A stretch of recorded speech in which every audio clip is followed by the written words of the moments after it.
यूं तो बनारस घाट अपनी खूबसूरती के लिए बहुत प्रचलित है, पर घाट के किनारे कई राज लिए बैठे हैं। ये कहानी शुरू होती है बनारस के घाट के पास बने ममता निवास से, जहाँ प्रिया लाल जोड़े में ममता के घर उसकी बहू बनकर आती है। आओ आओ बहू, घर को अपने पैरों से पवित्र करो। ममता घर की दहलीज पार कर ही रही होती है कि अचानक एक बहुत गंदी सी बास पूरे घर में फैल जाती है।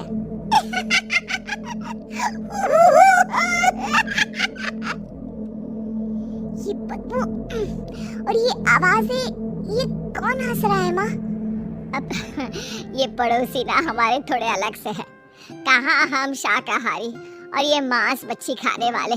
छोड़, तू ध्यान मत दे और गृह प्रवेश कर।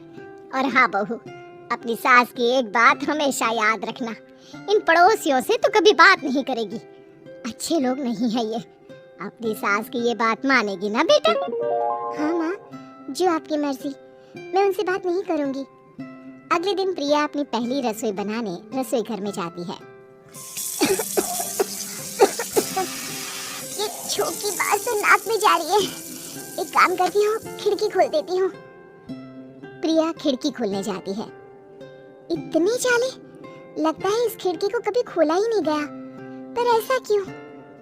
ओह, नॉनवेज की स्मेल आती होगी ना। 2 मिनट के लिए खोल लेती हूँ, फिर बंद कर दूंगी। प्रिया खिड़की खोलती है। खिड़की खोलते ही उसकी नजर सामने वाले घर की खिड़की पर पड़ती है, जहाँ एक लड़की खड़ी होती है, हाथों में मेहंदी, लाल रंग की साड़ी, बिल्कुल सजी धजी, मानो प्रिया की तरह ही वो भी नई नवेली बहू हो। वो प्रिया को देखकर मुस्कुराती है। हे भगवान, माँ ने तो इनसे बात करने को मना किया था। प्रिया फौरन ही खिड़की बंद कर देती है और तवे पर चढ़े रोटी की ओर देखने लगती है, पर वहाँ रोटी न होकर मछली पड़ी होती है। ये क्या? पहली ही रसोई में इतनी बड़ी गलती! हे भगवान, अब मैं क्या करूं? प्रिया बहुत डर जाती है और फौरन रसोई की सफाई करने और फिर सभी के लिए खाना बनाने लग जाती है। जब वो सबको खाना परोसती है, सब तो ठीक है, मैं बेकार में चिंता कर रही थी। हे भगवान, ऐसे ही बस अपनी कृपा बनाए रखना। रात के वक्त जब सब सो रहे होते हैं, तब प्रिया को पायल की आवाज सुनाई देती है, जिससे उसकी आंख खुल जाती है। ये पायल की आवाज कहाँ से आ रही है?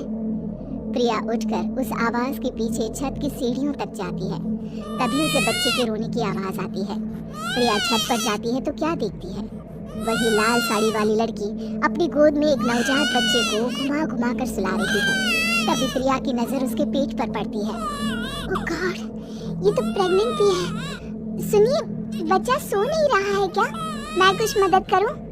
नहीं नहीं, आपके घर वालों को अच्छा नहीं लगेगा, मैं संभाल लूंगी। स्नेहा की गोद से बच्चा हाथ मारकर प्रिया की गोद में आने को छटपटाने लगता है। दोनों घर अगल बगल में बने होने के कारण प्रिया उस बच्चे को गोद में ले लेती है। प्रिया के पास आते ही वो सो जाता है। बच्चे का वो स्पर्श रात भर प्रिया भूल नहीं पाती और अगली सुबह वो छत पर कपड़े सुखा रही होती है। तभी उसे एक औरत इशारा करके बुलाती है। स्नेहा कह रही थी बाबू तुम्हारी गोद में आते ही सो गया। मैं गौरी, स्नेहा की माँ हूँ। बहू, घर आना, बाबू को खिला भी लेना। शाम को जब घर पर कोई नहीं रहता, बच्चे से मिलने के लिए प्रिया छिपकर अपनी पड़ोसन के घर चली जाती है और कुछ देर बच्चे को खिलाकर वापस लौट आती है। इसके कुछ दिन बाद ही प्रिया को पता चलता है कि वो माँ बनने वाली है। ममता की खुशी का ठिकाना नहीं रहता।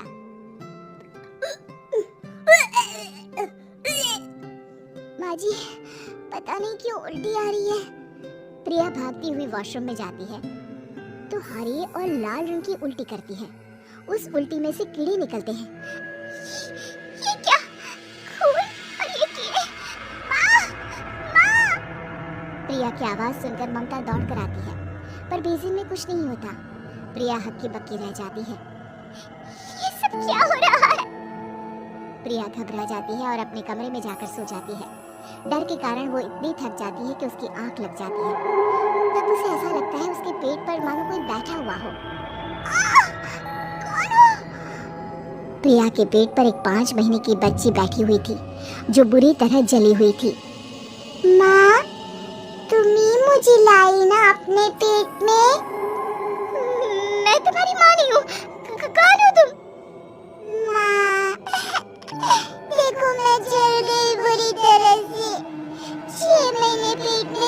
को भी मुझे नहीं मिला।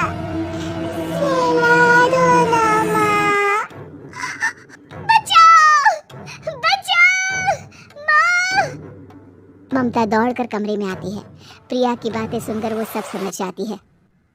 तू कहीं बगल वाले घर में तो नहीं जाकर आई ना बहू? मुझे माफ कर दो, मैं गई थी माँ। उस घर में सब मरे हुए हैं बहू। कई साल पहले स्नेहा उस घर में बहू बनकर आई थी। कुछ ही दिन में वो एक बच्चे को जन्म देने वाली थी।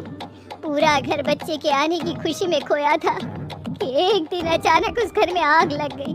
सब बुरी तरह जलकर मर गए। गौरी आज भी दादी बनने का इंतजार कर रही है और इसीलिए स्नेहा ने अपना अजन्मा बच्चा तुम्हारी कोख में डाल दिया। ममता ये कह रही होती कि पीछे से उसके पैरों को एक बच्चा पकड़ लेता है।